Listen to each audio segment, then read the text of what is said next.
Hello everyone. This is a video of UPSC main series GS1. We were doing society and in this we were covering caste system, जिसमें हमने पहली video में मैंने caste system बताया आखिर क्या होता है और इसको रिजर्वेशन क्यों मिलना चाहिए, क्यों नहीं मिलना चाहिए. Today we will do a very very important topic that is known as Dalit capitalism. Dalit capitalism बहुत ही इंपॉर्टेंट टॉपिक है इसलिए क्योंकि क्वेश्चंस इसके बारे में हमेशा आप देखेंगे. Caste system is a very important topic जो सिर्फ एक सब्जेक्ट में नहीं, हर एक सब्जेक्ट इवन योर ऑप्शनल में भी ये बहुत ही इम्पॉर्टेंट होता है. और ये ऐसी टॉपिक है जो पहले से चली आ रही है और आगे आने वाले सालों में ये हमेशा चलेगी. ठीक है. उससे पहले मैं ये बता दूं कि ये सारे जो मेरे नोट्स है that's an hand written notes by me. मैं आपको नॉर्मल रीड करके नहीं पढ़ाना चाह रही थी. I just want to make you everything very clear. इसीलिए मैं काफ़ी ज़्यादा ब्रॉडर वे में पढ़ाती हूँ सो दैट यू कैन, आप अपने माइंड को काफ़ी ज़्यादा ओपन कर सके, बस रटे नहीं. और यही एग्जाम्पल्स हैं, ये डाटा आप कभी किसी और चीज़ में भी इसको कोट कर सकते हैं. So let's start. Dalit capitalism. What is Dalit capitalism? Simple भाषा में अगर मैं बताऊं तो दलित को खुद बिजनेस करे. ठीक है, अपनी कंपनी खुद खोले, अपना पैसा खुद बनाए. ठीक है, इससे क्या होगा ना, कास्ट डिस्क्रिमिनेशन कम होगी कहीं ना कहीं. और ये टर्म किसने कॉइन किया था? चंद्र भानु प्रसाद ने ये चीज़ दिया था. ठीक है, ये एक जर्नलिस्ट प्लस दलित थिंकर थे. ठीक है, सो ही गेव दिस. इसका मतलब होता है capitalism is perceive as a solution for upliftment and emancipation of Dalit. Transform Dalit from being jobs keeper to job giver. ये जॉब लेने की जगह ये जॉब देने वाले बने. ठीक है, ये इनका कहना था. इनका कहना था कि ये कैपिटलिज्म एक ऐसा सोल्यूशन होगा जो उन्हें ऊपर उठाएगा, अपलिफ्ट करेगा, इमेंसिपेशन ऑफ दलित. ठीक है, तो कुछ गवर्नमेंट इनिशिएटिव भी आई इस चीज़ को काफ़ी ज़्यादा और रेस करने के लिए. जैसे एक तो आया स्टैंड अप इंडिया स्कीम, दूसरा आया NSCFDC एंड थर्ड आया DICCI. ठीक है. इनके फाउंडर थे Milind Kamble. Who was the founder? Milind Kamble was founder था. कोर लॉजिक अगर मैं नॉर्मल बताऊं आपको क्यों आया ये चीज़, तो रिजर्वेशन ठीक है गवर्नमेंट जॉब में मिल रही है, बट कहीं ना कहीं गवर्नमेंट जॉब बहुत ही डाउन हो रहा है. क्यों? Just because of the privatisation ऊपर जा रही है. ठीक है, तो बिजनेस में, कैपिटलिज्म में दलितों को भी आज़ादी मिलनी चाहिए, इन्हें भी आज़ादी मिलनी चाहिए. ठीक है, मार्केट जो होता है, मार्केट नहीं देखता कि कौन कास्ट काम कर रहा. मार्केट डजंट सी कास्ट, वो सिर्फ पैसा देखता है. पैसा कहते हैं ना, पैसा बोलता है. इसीलिए यही दलित कैपिटलिज्म का ये मंत्रा है कि उन्हें भी ये चीज़ काम करना चाहिए. अब हम आते हैं कि जैसे ये इनके बारे में पढ़ते हैं. DICCI, ये इसका फुल फॉर्म क्या है? Dalit Indian chamber of commerce and industry. ये कब बना? ये 2005 में बना था. ठीक है, तो बनाने वाले थे मिलिंद कांबले जी. ठीक है, ये इसका मेन फोकस क्या था कि दलित इंटरप्रेन्योर को सपोर्ट करो, उनकी नेटवर्किंग बढ़ाओ एंड उन्हें ट्रेन किया जाए. जैसे आप अगर कंपेयर करेंगे, इफ यू कंपेयर दिस, तो जैसे ब्राह्मण के लिए बिजनेस, नेटवर्क, एग्जाम्पल आप ले लो मारवाड़ी, बनिया कम्युनिटीज़ जो है ना, उसी तरीके से दलितों के लिए DICCI आया कि इन्हें भी इस चीज़ के लिए फोर्स किया जाए. अगर इसका कुछ अचीवमेंट भी हुआ. अचीवमेंट ये हुआ कि 3000 प्लस दलित इंटरप्रेन्योर आज तक हैं, अब तक ये स्टैब्लिश हुए हैं. ठीक है, इसका DICCI का हेडक्वार्टर कहाँ है? पूना में. पूना में हेडक्वार्टर है. अब आते हैं कि क्या इसके आर्ग्यूमेंट, क्या ये बनना चाहिए, क्या ये नहीं बनना चाहिए, इसके क्या फ़ायदे, इसके क्या नुकसान है. ठीक है, तो सबसे पहले आते हैं आपको ये देखकर कि इसकी बेनिफिट क्या होगा.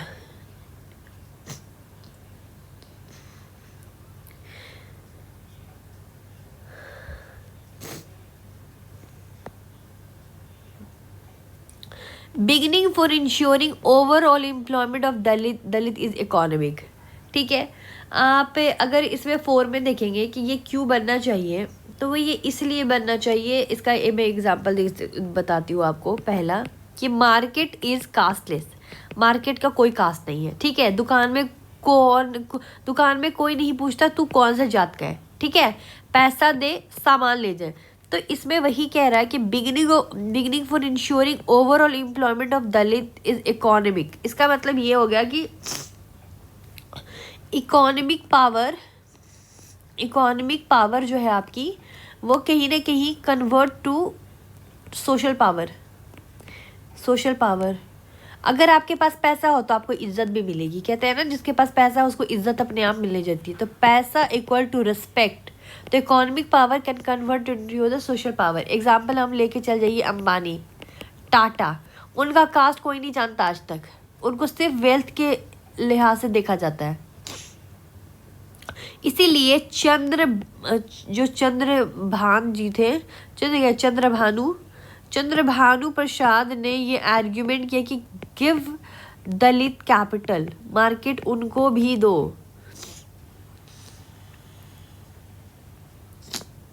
दूसरा है इकोनॉमिक इंडिपेंडेंस बनाओ, एक्सेस टू रिसोर्सेज तक पहुंचाओ, उन्हें रियलाइज करो कि वो इस लायक हैं, and integrate into main stream, उनको मेन स्ट्रीम में इंटीग्रेट करो। तो बेनिफिट ये है कि अगर उनको आप इकोनॉमिकली इंडिपेंडेंस देंगे तो कहीं ना कहीं उन तक रिसोर्सेज पहुंचेगी, एक्सेस टू रिसोर्सेज पहुंचेगी, तो उनकी रियलाइज एस्पिरेशन, वो अपने एस्पिरेशन को रियलाइज कर पाएंगे, and integrate into the main stream, और मेन स्ट्रीम में वो हमारे साथ जुड़ सकेंगे।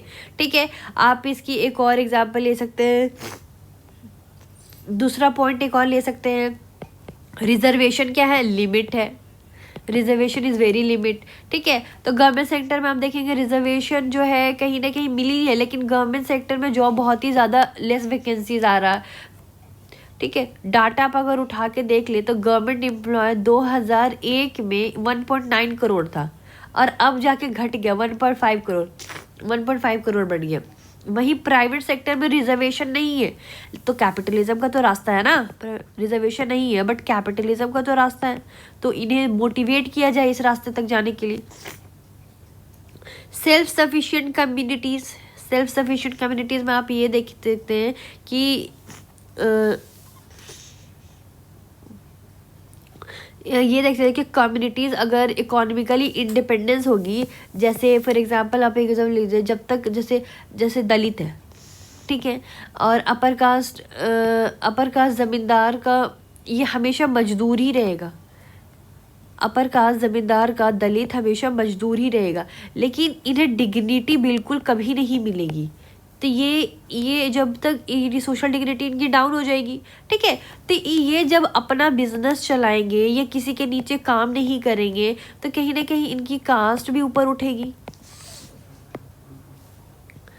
आप एक लाइन अंबेडकर जी का है, आप कोट कर सकते हैं अपने एग्जाम में कि political power is transient into the economic power is permanent.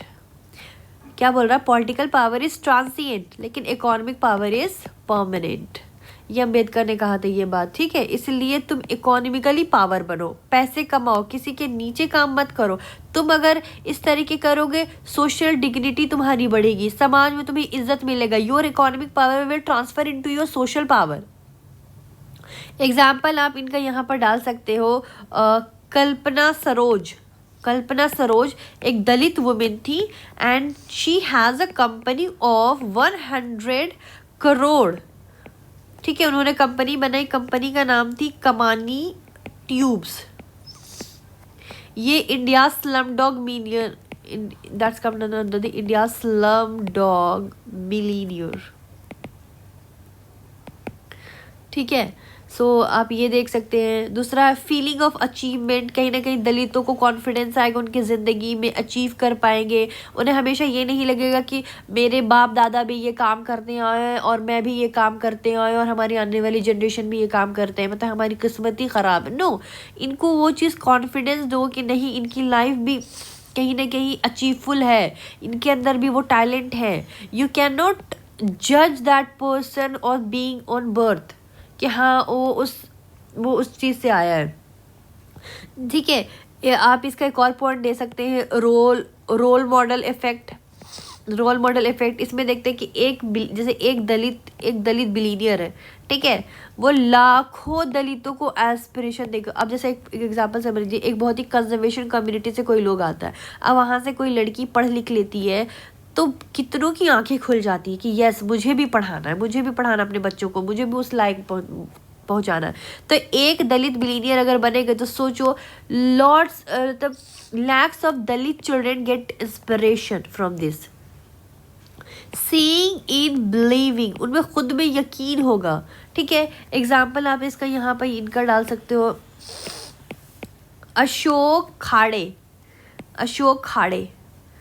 Ashok खाड़े में हम देखेंगे ये फर्स्ट दलित बिलीनियर थे, listed in Forbes India, FORBES, Forbes India, ठीक है, इसमें इनको इंक्लूड किया गया था। So these are the example which is very important. अब आते हैं कि ये क्यों नहीं होना चाहिए दलित कैपिटलिज्म। हर चीज़ का पहलू होता है, पॉजिटिव निगेटिव दोनों। हमने पॉजिटिव बताया, पॉजिटिव एक तो फिर से एग्जांपल से रिवाइज करा देती हूँ। पहले ये कि यस, ठीक है, beginning for ensuring overall employment of Dalit economically, ठीक है, कहीं ना कहीं उनको पैसा, मार्केट कोई कास्ट नहीं देखता, एम्प्लॉयमेंट पहुँचेगा दलितों को, ठीक है, इकोनॉमिकली वो स्ट्रांग होंगे, वो सोशल पावर उनकी बढ़ेगी। दूसरा, इकोनॉमिक इंडिपेंडेंस होगा, रिसोर्सेज पहुँचेगी, तो वो अपनी रियलाइज़ करेंगे एस्पिरेशन को और वो हमारे साथ जुड़ सकेंगे मेन स्ट्रीम के साथ, ठीक है।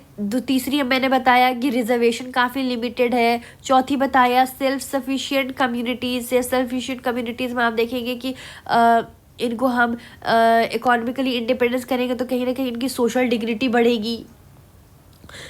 फीलिंग ऑफ अचीवमेंट, इनके अंदर वो कॉन्फिडेंस आएगा कि yes I can also do, मेरी किस्मत में ये हमेशा नहीं है। रोल मॉडल इफेक्ट, एक को देख के बाकी लोग भी इंस्पायर होते हैं। तो दीज आर द थिंग्स जो होनी चाहिए, ठीक है। अब क्यों नहीं होनी चाहिए? Capitalism is a necessary evil, ठीक है। क्या बोल रहा है? Capitalism is a necessary evil. इसका मतलब होता है कि कहीं ना कहीं कास्ट डिस्क्रिमिनेशन मार्केट में भी होती है। बताती हूँ कैसे। इसका मतलब ये जैसे कि ये मिथ है, जैसे मैंने ऊपर आपको बताया कि हाँ पॉजिटिव में हमने लिखा कि मार्केट से पैसा देखती है, लेकिन कहीं ना कहीं ये मिथ है, मार्केट में भी कास्ट देखी जाती है। जैसे एक रिसर्च किया गया दलित नाम पे CV भेजो, ठीक है, वर्सेस अपर कास्ट नेम पे CV भेजो, ठीक है। अब मैंने पहले भी अपनी लास्ट वीडियो में बताया था कि एक रिज्यूम भेजा गया था जिसमें कहीं ना कहीं जो ब्राह्मण्स थे उनको कॉल बैक ज़्यादा आया था। तो इसके लिए एक स्टडी भी की गई है, स्टडी की गई आपको सुखदेव थोरट, ठीक है, 2007 में की गई थी। इसमें सेम क्वालिफिकेशन प्लस दलित सरनेम, इसमें देखा गया कि 67% लेस कॉलबैक आया इन लोगों को, ब्राह्मण्स को ज़्यादा आया। तो मार्केट में भी इनफॉर्मल केस नेटवर्क काम करता है, अपने लोग को अपना काम देंगे, कहते हैं ना, अपने ज़ात, अपना कास्ट, अपने एरिया, अपने लैंग्वेज को लोग को थोड़ा ज़्यादा इम्पोर्टेंस दी जाती है।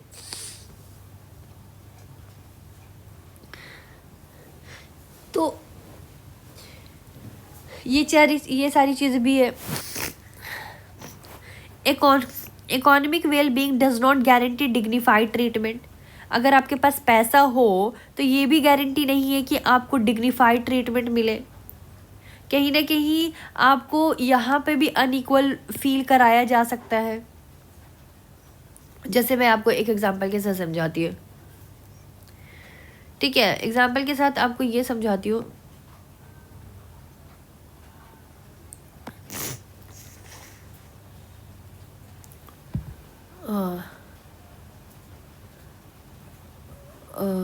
I'll continue this in a next video. कुछ अर्जेंट आ